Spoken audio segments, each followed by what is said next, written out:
Howard Stern Show ends and the wrap-up show begins. Welcome to the wrap-up show. The wrap-up show. A recap and behind-the-scenes look at the Stern Show. Call in 888-STERN-100. The wrap-up show with John Hein and Gary Delabate. Wrap-up show. Good morning, everybody. Welcome to the wrap-up show. I'm John Hein, soon to be joined by Gary Delabate.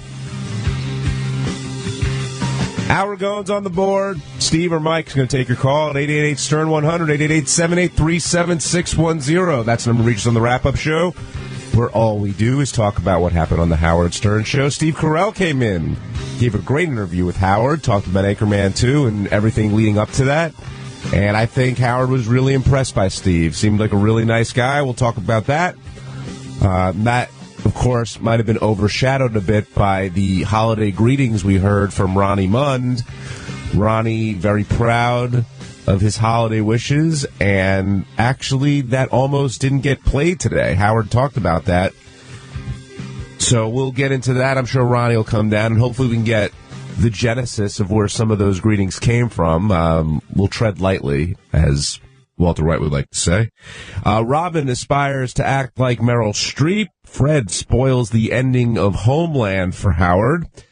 Benji weighs in for some birthday show tickets. And Benji is taken to complimenting Howard every chance he can about how good Howard looks. And I do think his compliments are sincere, Steve Brandano, but I think he's also scoring some points with the boss there. It's a smart move to go. Hey, before everybody comes down here and goes in other directions, where do you come down on the Fred spoiler as the TV guy? I think, well, I have a whole thing. You know that about this. I sure do. Okay, if it's a series finale, I think you give 24 hours. Okay. If it's a season-ending finale, I think but the series is still going on, I think that's 48 hours. And if it's, and then you go from So by there. that, he broke it. Yeah, I think he did. But, again, he's writing a joke for the show. I don't think he was intending to spoil it for Howard, John, why don't you talk about your two types of spoilers? What are they called? Well, you can describe them. Well, to give me the initials, and I'll remember what they are. I forgot. That's why I said. One is SPI, spoiler with intent. Oh, yeah. And one is SPE, spoiler because you're excited. So if you blurt out something because you're excited, that's forgivable. But if you just being the dick in the office that wants to go, hey, so-and-so's dead, then you're an asshole. So most of Robins are the excited one. Yes. Sometimes Robins are deliberate. For the most part, they come from excitement. Can I tell you, I didn't understand social media, and I made one of the all-time big faux pas. It's like, I think it was 3 or 4 years ago. I'm a big Survivor fan. So when they do the finale on Sundays and they're in New York, I usually get to meet the cast earlier that afternoon. So I met a guy. Oh, no. I can't remember the guy's name now. John and I talk about it all the time. We watch Survivor, then we can't remember who anyone is 2 years later. And the guy was a huge Howard fan. So he won that night.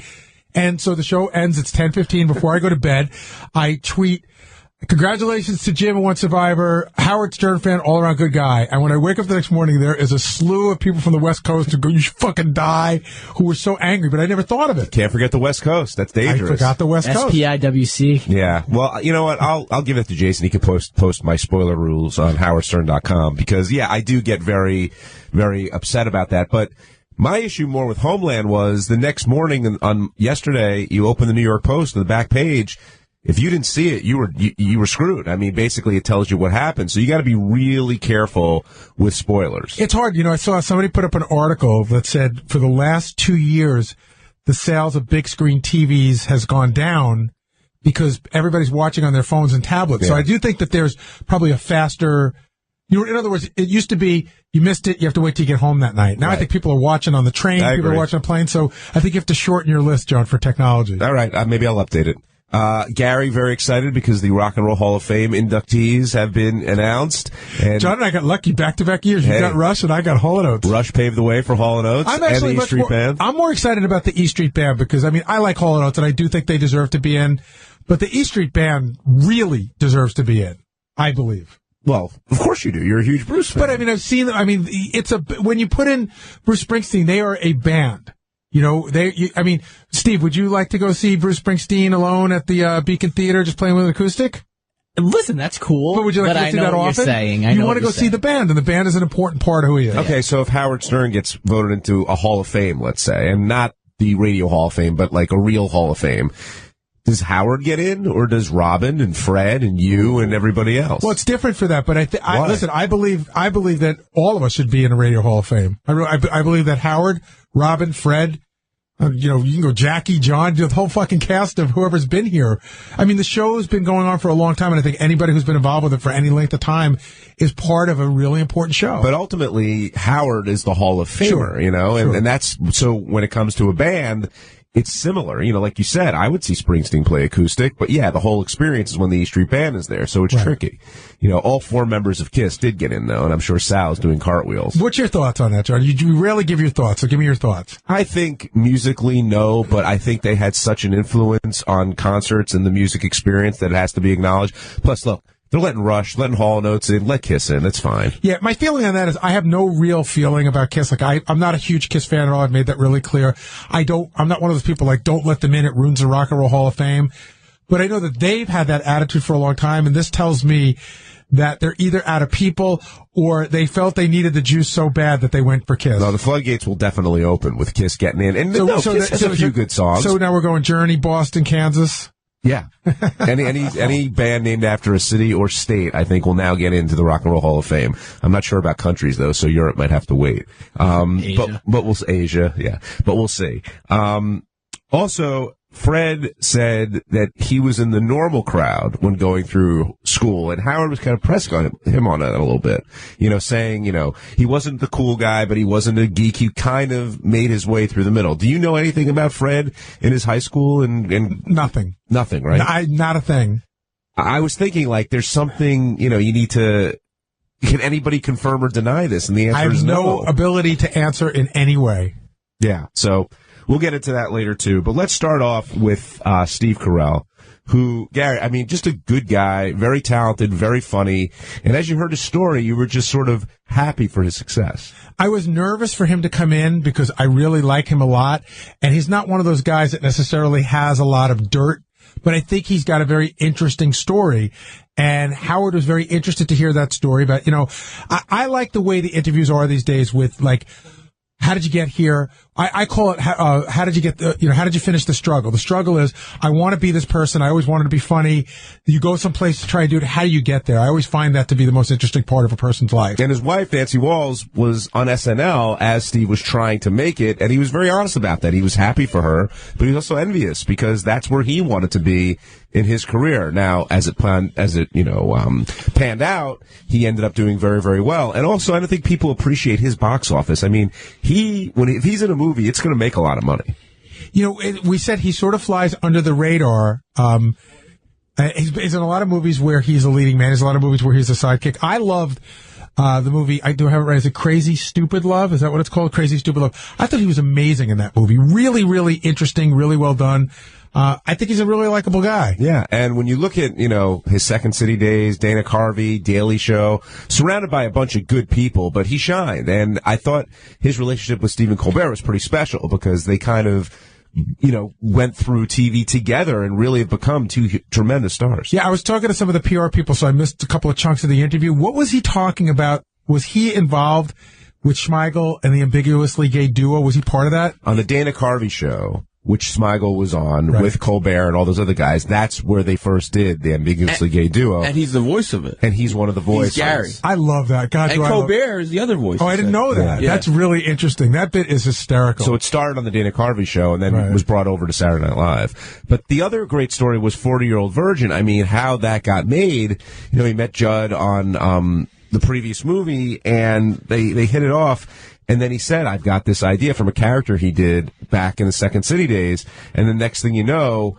he's got this great movie idea. And then nobody thought 40-Year-Old Virgin was going to be the tremendous hit that it was. But it turns out that Judd was the one who stayed on Steve and said, you know what, this is a great idea. You got to stick to it. You got to write it. You got to get it done. And it sounded like he credited a lot of his success to Judd, which a lot of people don't know.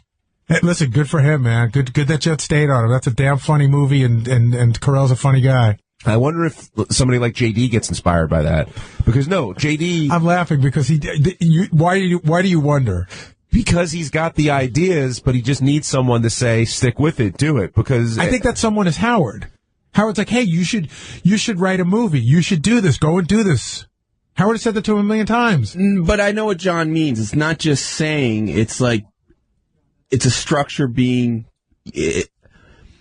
JD, and I feel I'm the same way. He might not be that great at a structure to create the structure to create within. But once that structure is created, he might be very good at it. Yeah, I'm not positive Judd created a structure. It sounds like Judd said, hey, this is a good movie. Just go finish it. Come on, it's good. Go finish it. Well, that's what we should do with JD. We do. JD, go finish it. Do you think if you did that with JD every day, he would finish it? Or do you think he'd find another reason not to do it?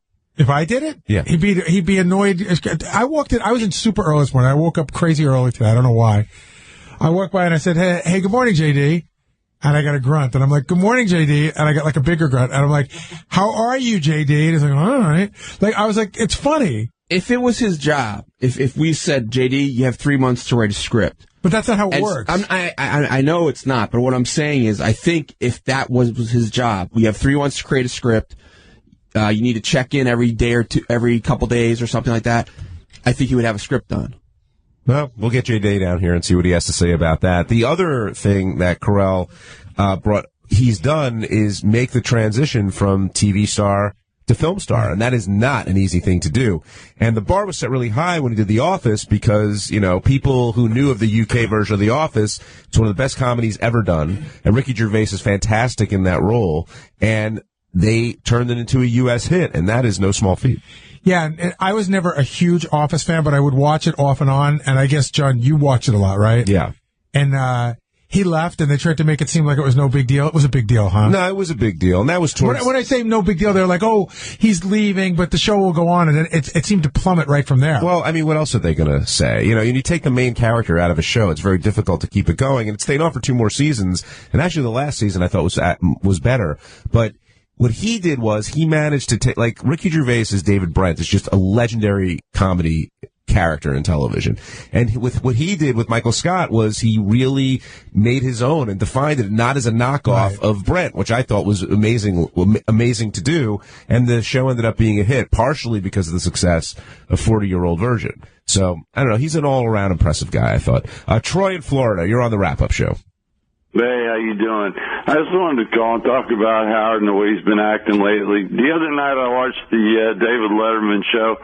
I DVR'd it, and I hadn't seen it till the other day. Dave was bitching at him about being friends with Brad Gray. I agree. Dave's right. What the hell is Howard hanging out with Brad Gray for? Who is Howard becoming?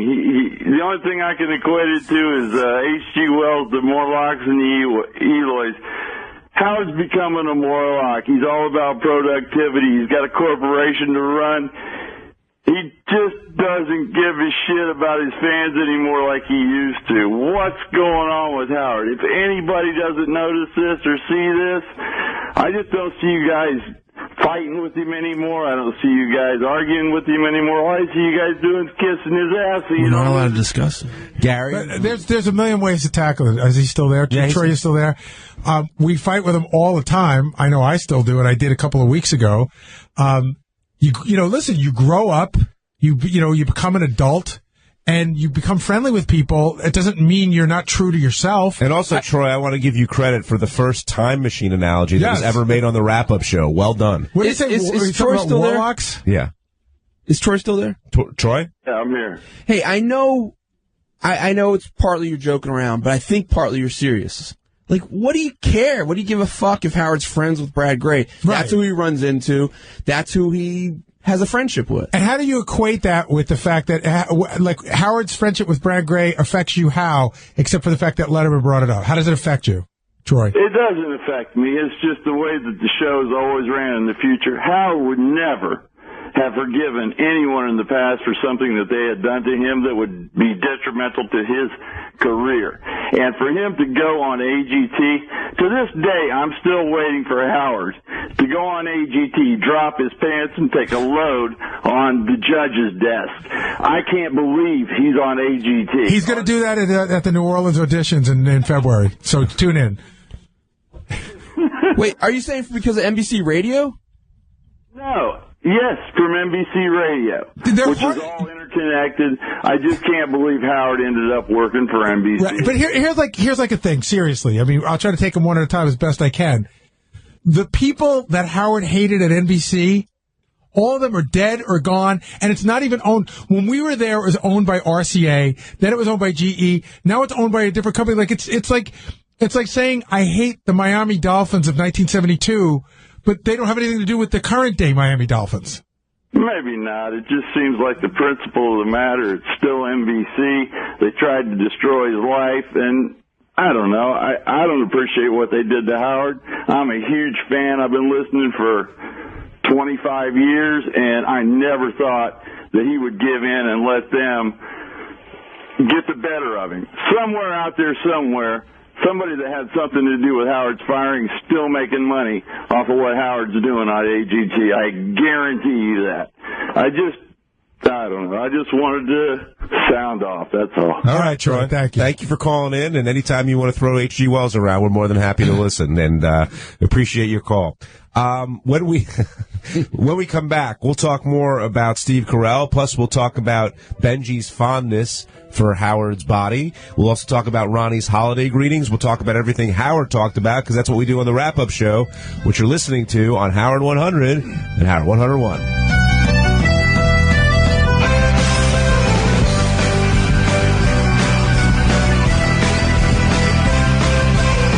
The Wrap-Up Show. It really is. Hi, this is Seth Rogen, and you're listening to The Wrap-Up Show with John Hein and Gary Dell'Abate. Welcome back to the Wrap-Up Show, 888-STERN-100. Give us a call to talk about what happened on today's show. Jason, Benji, we were expecting Ronnie to make the long walk over, but before he gets here, let's talk to Benji a little bit about your weigh-in today.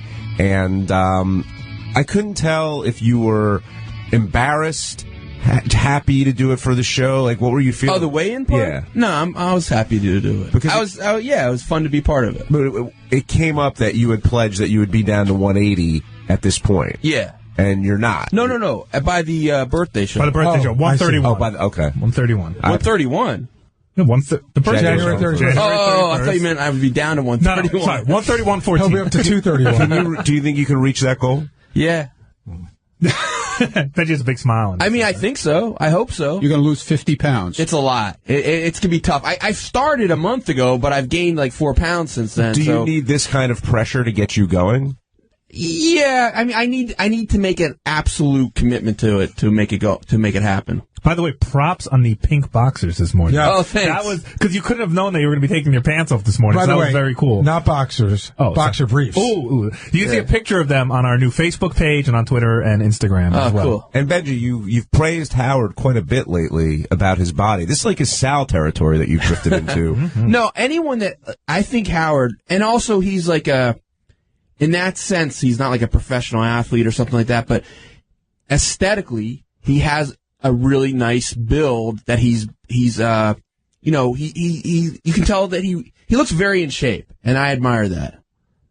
Have you always admired it, and you're only recently voicing it? No, I've said it before. We talk about it sometimes. Okay.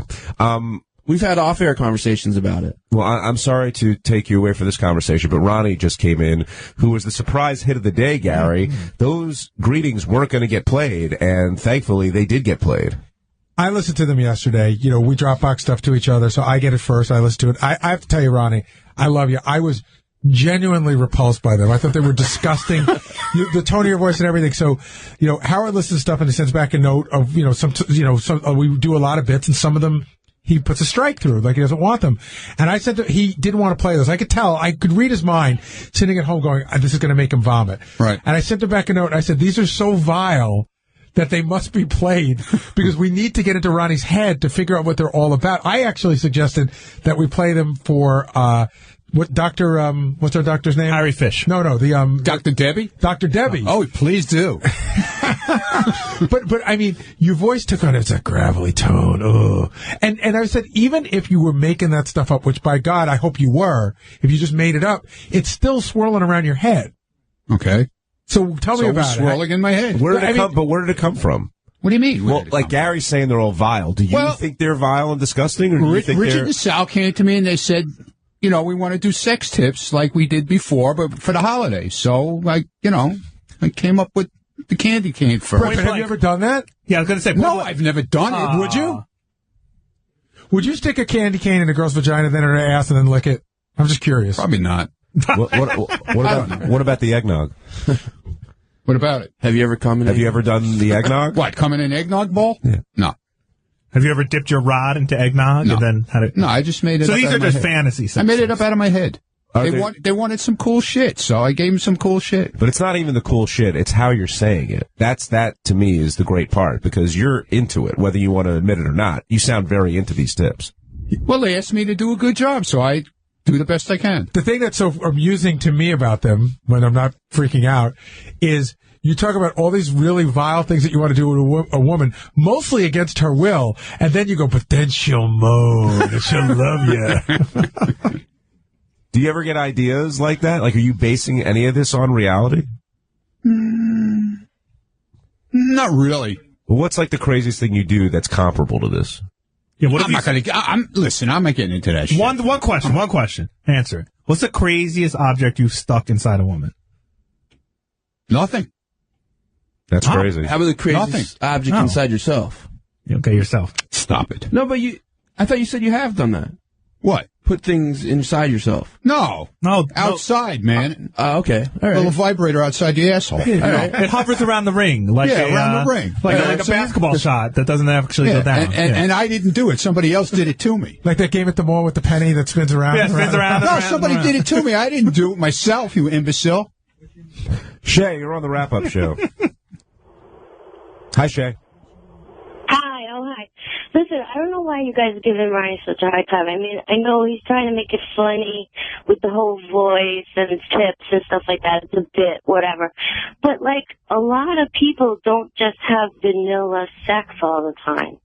I mean, if you're clean... Yeah, Shay, come on, baby. Come on, let it out. Okay, right. Ronnie, I have a lover like you, okay? Let it out, baby. I didn't even know the kind of, like, when I first was with him, I was like, what are you doing? I wasn't even... Like, you want to try that candy cane thing, don't you? I know you do. Exactly. I'm going to get the goddamn candy cane. Exactly. Later. I know you will. Hey, Ronnie, your number's on the screen. Take it down.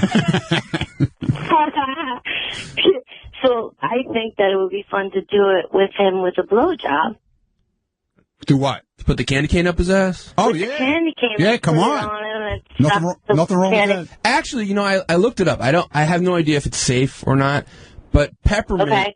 Peppermint is it's what's called a vasocongester. Oh, yeah. So similar to what Viagra does. So it would have some kind It's of. going to make effects a like tingle. Yeah, tingle, right. It's going to make a tingle. Like an Altoid. You don't know. I'm not going to say who it was, but you don't know that one of our staff members on a show, his wife gave him a blowjob with Altoids. They tested that one out. I mean, I did that. I've been there. I did that. I mean, I've had it done. I've never actually tested Well, it. not with Altoids, with peppermint lifesavers. And? It's cool. It tingles. Well, how would you describe the feeling? It tingles, dude. It kind of like numbs you up. It almost like what is that? Novocaine. It feels like if you numbed yourself with Novocaine. Let me make this conversation slightly less gross by talking about my sex life. But wait. Let me bring out one point that would probably be really cool with the candy cane. Yeah. So if you stick the candy cane in a girl's vagina, and you know how the end comes like a cane, of course, it twists. Yeah. Okay, so now if you put it in the right way and the twister part, You're knocking on the top there? you're knocking on the top door. Ah, there you go. And you just rub it a little bit back and forth as you do. Two-finger McGillicuddy. I'm right here putting a stop to this. This is the wrap-up show. The fucking Playboy channel's down the hall with fucking hustler girls and everything else. Anyway, the Altoid thing Jason's into it, man. We're getting into it. I know you two are getting off. The Altoid thing's a real deal. I recommend it to anybody. Yeah, I did it once with a girl had Ice pancakes cubes. in her You mouth. ever try ice cubes? Ice cubes. Yes. All right, we're moving on. All right. Joe in Anything to feel anything, basically. Joe in Long Beach, you're on the wrap-up show. Hey, Gary. Hey, John. How are you? Good. Hey, Joe. Yeah, I just wanted to say that I think Howard's definitely changed. We've all changed. I think it's for the best. I mean, he's just brilliant now. You know, he's mellow. He is a different person. He's just as funny, and he's probably even a better interviewer. But he's matured. I love it. I love this Howard. I use the word all the time. People make fun of me. I see it on Twitter. Oh, he's evolved. But yet, you grow up and you change. Some people don't want to change. Some people don't like change. You see it with bands too. Just people are like, I don't like it when they do this and they do that. Well, you can see it with our own show in terms of any time we've made a change, forgetting Howard's personality. When Jackie left and we brought in Artie, people hated Artie. Oh, yeah. Then they loved Artie, and now bring back Artie for years. And not to use Artie as an example, people don't like change. They don't like change at all. Myself included, usually, but I understand it. And listen, I've listened to Howard now for almost my entire life, not just adult life, my entire life. If he was doing the same thing he was doing in 1986, I don't know if it would be interesting anymore. The fact that he's changing and you can listen to that change is human, and I like it. And John's got an error message on his computer, so no phone calls for you. No, I think you're exactly right. The Howard today is so much more, like Gary said, evolved and so much more interesting. Yeah. Well, thank you. I appreciate the call. Okay. That was Gary's decision for Howard to evolve, by the way. He made that producing note. All right, thanks, Joe. Let's take a break. When we come back, we'll talk more to Ronnie, we'll talk more to Benji, we'll talk more to everybody on what happened on the Howard Stern Show today. It's the wrap-up show you're listening to on Howard 100 and Howard 101.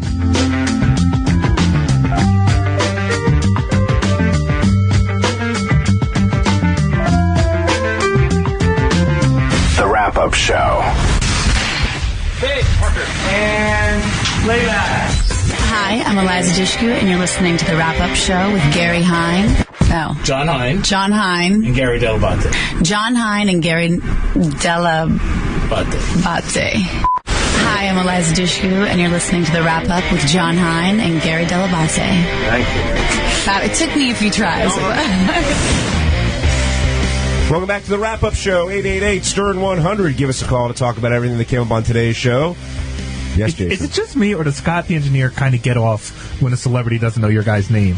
I swear, I can hear him in the background, like, it's not Gary Hine, it's Gary Dell'Abate. Yeah, Ronnie, you're in there when we do those. He enjoys. No, I usually don't. I'm usually not in there when you do it. All right, there goes that. He likes it. Yeah, too bad. But I do think he enjoys it. JD, I'm glad you're down here. Earlier in the show, I don't know if you heard, but we were talking about Steve Carell and how he had the idea for 40-Year-Old Virgin, basically based on a sketch that he did back in Second City days. And Judd Apatow kind of said, that's great, let's do it, and really stayed on him and got him to write the movie, and it turned out to be a huge success. Gary was saying how Howard kind of serves that role with you, because I know you want to do something like that, whether it's directing or writing or stuff like that. Do you think if you had like a Judd Apatow kind of in your life who would push you every day like that, you would end up being able to produce that kind of script or do that, or would it not really make a difference? I don't know, because I'm not in that position. So, I mean, certainly if I had, if I didn't have any other job but to do that, maybe. Do you have the genesis of a script idea in your head? Meaning, like, okay, you haven't written it, but you've been thinking about making a movie for years and years and years. Is there an idea in your head that's not fully formulated, but you go, if I were going to write a script tomorrow, it starts with this idea? There are a few of those. I've been thinking about a couple short, lately. So. What I said to Gary was, I don't know. if it was your job and Howard said you have 3 months to come up with a script, and you have to check in with someone every couple days, and that's what you're getting paid to do, which would be, I think you would come up with a script. You would have a done script in 3 months. I mean, I would like to think I would. But yeah, I mean, I tried, I've only written one thing, fully, and where is it? No, it took forever, and it's at home. Is it good? No, it's not. Can we produce it? No. I showed it to a guy at Dimension Films like a while ago, and he gave me notes and stuff about it. Do you ever think about like taking one of those ideas, even the short film ideas, and say, you know what, I know I'm crazy busy, an hour a night I'm just going to devote to work on a script, which I know it's hard to do because really the way it's not the way it's done, but an hour a night I'm going to work on it. It is kind of the way it's done, actually. Yeah, I think about it all the time. For some reason I can't. If I can't get it finished in my head, then I won't put anything out. And it's definitely an inner struggle I have. That's interesting. I'm not proud of it. That might be also sometimes you hesitate to say a thought.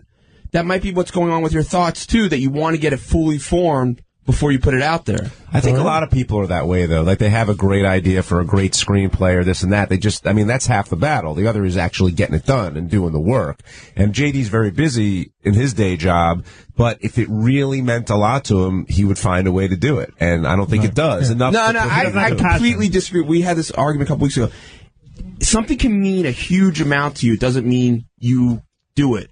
The thing that means the most to you might be the hardest thing to do, to figure out a way, because you're so scared of doing it. But being scared of doing it is very much different. I want to have a sex change. Being scared of doing it is very much different than not having the time to do it. And if JD wanted to do it and had the passion to do it, I think you have plenty of time to do it. There's definitely, it's definitely more of a fear base. Like, I don't want to do anything unless I know for sure, it's good. Because I don't want to put, my TV productions teacher had a sign on the wall that I've never forgotten is, we will never produce, write, direct crap. And that's something that but hold on a second. But hold on. You're talking about writing, and I thought, I actually pulled a clip of Kurt Sutter, when he was on the show a couple of weeks ago, and I sent it to my son because my son's at school and he thinks he wants to write. And I thought, Kurt Sutter said, everywhere he goes in LA, somebody has a script. He goes, you shouldn't have a script. You should have 6 scripts, and you should be writing every day. Yeah. And even if it's not good, it's something that you need to keep doing to get better. And you might write and find out what you wrote 6 months ago is crap, but that's how you get it going. It's almost like if you were a stand-up and you're like, I'm never going to go up on stage and do stand-up until I have an hour of killer material. And you just can't do that. I know. That's one of the reasons why I started a Twitter account like years ago, was I, thinking, maybe writing a little thing here and there would somehow start something. A few years later hasn't really done that, so I don't know. Hey, I got a question for you. I know how hard you work on the show. I mean, you really do work on the show. I know you put a lot of hours in and stuff. But what time do you leave here on Friday? On Friday? Yeah. Well, I get here probably closer to 11, and then I leave at maybe 8 o'clock. On Friday, what 8 o'clock at night? Yeah. Okay, so what do you do on Saturday and Sunday? Like, what is JD's day like when you're off on the week? I do absolutely nothing. What does that mean? Well, I you lay in bed, you watch TV. Well, what do you do? There's a lot. Yeah, there's some jerking off, as Ronnie's motioning. I'm very obsessed with my DVR, right, and catching up on stuff like that, and stuff that you want to watch. Oh yeah, I just finished Boardwalk Empire. Mm-hmm. I still have Homeland. I still have Masters of Sex. No, but how many episodes of Boardwalk Empire did you watch in a row? It all depends. I can only watch up to maybe 3 or 4 at a time. On regular speed? Yes, regular speed. Just checking. Yeah, I know what you're doing. Want me to tell you the end of Homeland? No. By the way, I already know it actually, but it's so cool now that JD's on Xbox One because you can because he does everything over his TV. Crowbar that plug-in. They give you the feed of what you've been doing. So I log on. I can see JD watched Netflix for an hour. He watched TV for 3 hours. He played Call of Duty for a half hour. It's like I get a rundown of his whole day. I meant to unplug this thing or something. Everything JD ever wanted. You had to unfriend Jason on Xbox. Have you ever? It's like having Big Brother in your house. Have you thought of Big Brother with the big mouth? Have you thought of taking a class, like a screenwriting class, just to be disciplined to do it? You know, I thought about just the idea of going to school. I think that would get you to do it. I think it would be worth it. I don't think you would learn a lot from it. You'd learn some things, but it would get you to do it. Maybe. I mean, it's I thought about it a little bit, but just the idea of sitting in the school and doing assignments, having homework. That would get you to do it. If only there were like some like experienced executives at a movie company like Paramount or something that could just listen to your plea and reach out to you and help you in some way. I'm so torn by you, JD, and I mean this sincerely. Like, there's a part of me, like my mother always used to say, "Listen, you can lead a horse to water, but you can't make him drink." No, but there's a part of me that wants to really sort of give you that little push and say, go do it. My first thought is, so watch 2 Boardwalk Empires, and where you watch the 3rd one, sit down and write. Listen, all this I know. This is a lot that goes on in my head. Come on, man, take a nice break. But what would it take? Here's what I guess I don't understand. What would it take to keep this crap from swirling around your head? This sort of like angst about I want to do it but I can't do it. And what would it take to make you just do it? I don't know, because I think about it all the time. I don't know. Right. If I knew, I would do it. Throw out the hour where you think about it and use that time to work on stuff. Roy in Dallas, you're on the wrap-up show. We could collaborate if you want, bro. JD, I was a film producer in California for 12 years. You had someone at Dementia review a script of yours, give you notes. Do you know people would give their left arm to have someone do that for them? You need to review those notes, make whatever corrections they say, and resubmit that. I was a nobody producer, and I would get hundreds of submissions a month for, little projects. But you got a step in the right direction that no one else, hardly anyone else gets when it comes to I know I have this opportunity. I just don't want to mess anything up with it. But how would you mess it up? Doing something. But I gotta say, even doing something and messing it up is better than not doing it at all. Are you scared that if you do it, it's not going to live up to your expectations? There's a very, you know how Grillo wanted to be like an actor? Yes. Yeah. He tried to be an actor and stuff. I don't want to, and he thinks he's an actor and stuff like that. I'm trying not to fall into that realm. But by trying not to fall into that realm, nothing happens. Well, I know. You can't let other people's failures, intimidate you. I mean, you're not Grillo. And what I say by that is, I don't think you're ever going to fool yourself. If you get a 10-minute movie made somehow, some way, I don't think you're going to walk around like you're Steven Spielberg, Right. You're very realistic. No, that's what I think it's the whole perfectionism thing. It's like, if you do something, it might not be great. Roy, did you take advantage of your opportunities? Well, I have 5 films out on DVD. Now I'm living in Texas with my family and stuff like that. But yeah, I took the opportunity. But not only did I make films, I worked a regular job while I made films. I was a little independent film producer, but I self-distributed my own films. My first DVD I put out, I sold over 65,000 copies.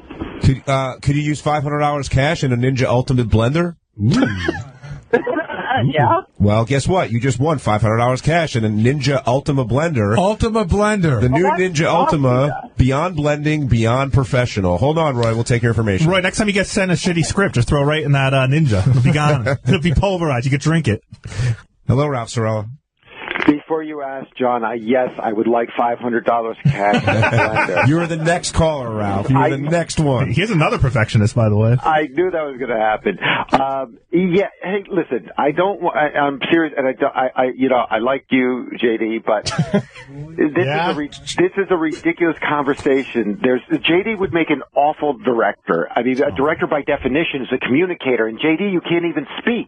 If you really wanted to be a director, the first thing you would do is go take a class in communications and just learn how to get your thoughts together, because you have to communicate with the departments and art. You're the head of the whole thing, and you can't even carry a conversation half the time. That thought has gone into my head as well. Thank you, Ralph, for voicing Okay.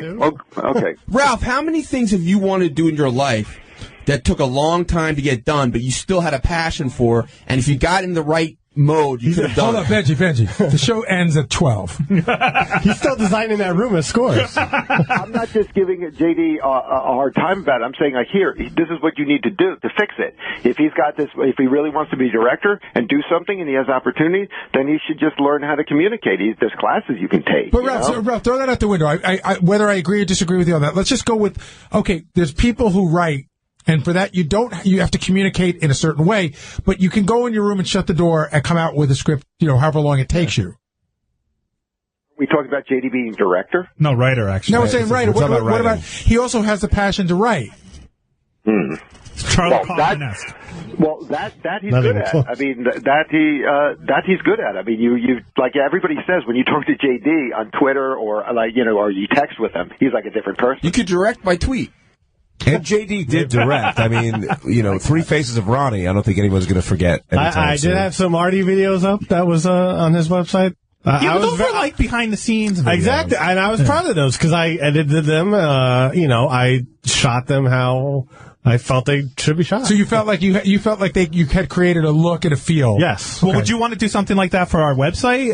In our halls here, and do little behind the scenes vignettes and stuff? I don't know. We'd have to discuss that off.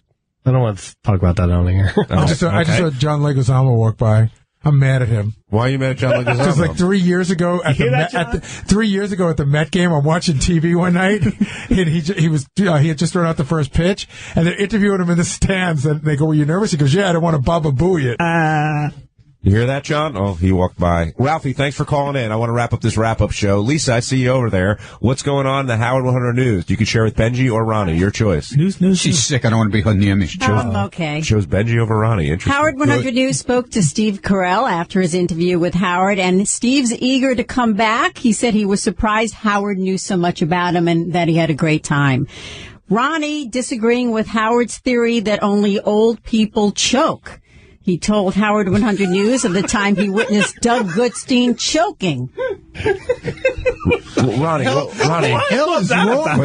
you done extensive research on young people choking versus old people choking? Doug Goodstein had to get the Heimlich. The guy was choking. We all thought he was joking around, but he was really choking on a piece of potato. So it was lodged in his throat. So you believe? So anybody can fucking choke, you assholes. What age? I mean, at what age could that begin? Doug Goodstein was in his 20s, 30s, early 30s. All right, so teenagers don't have to worry. It's just 20s and 30s. I almost died. He was the one who started it yesterday with the steak thing. And first of all, I don't eat steak, so don't worry about it. When did you almost die? I almost choked on a gobstopper in the middle of a science class in middle school. Wait, during Willy Wonka? No, Unbreakable gobstopper. I had to give myself the Heimlich. Did anybody in the class know what was going on? No.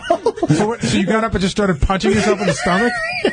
What color was it when it came out? Wait. Hold on. Let's set the stage here. I tried to swallow it. It got stuck. I tried to swallow it. What grade were you in? I was like 7th, 8th grade. Oh, see? The teacher, you were right. The teacher didn't help you? Well, no, because I tried to keep it like under wraps, and I was like, fuck it, I gotta get this thing out. So I came up and I do this, and looked like Fight Club. The teacher looked at me like what the hell's going on?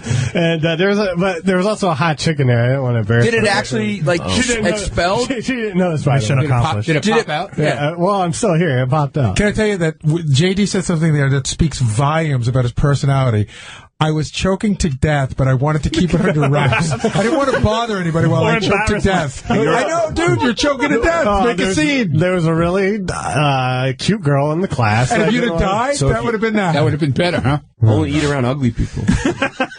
Wow. Anything else? That's a great movie. And after hearing Sal's singing attempts yesterday, we take a closer look and explore Sal's early years of Christmas Baba Booey song parodies, dating back to before Sal worked here on The Stern Show. Lisa, I got a story for you, by the way. I want seriously, I can hook you up with Michael Bublé's publicist. He's a big fan of the show.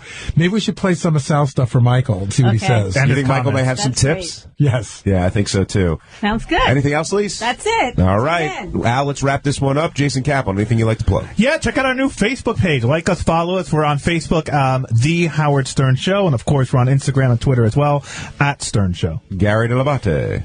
Cupcakes are a great holiday gift. Crumbs has the Baba Booey and the Baba Booey Tooie, and some of that money goes to Lifebeat. Benji Bronk. I, too, am writing a movie on Twitter. I'm @Bronk, BRONK, Bronk. Ronnie, holiday tip Mund. That's what I'm giving holiday tips on Twitter at RM Limo Driver 69. JD? JD Harm on Twitter, and I have gone from last place in the Fantasy Football League to the finals against Will Murray. He beat me. He beat me. You're welcome. You can follow me on Twitter at John Hein, and thanks for listening to the wrap-up show on Howard 100 and Howard 101.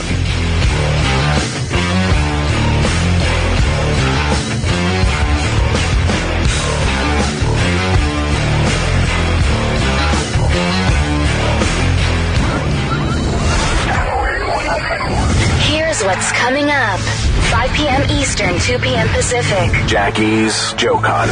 7 p.m. Eastern, 4 p.m. Pacific. Riley Martin.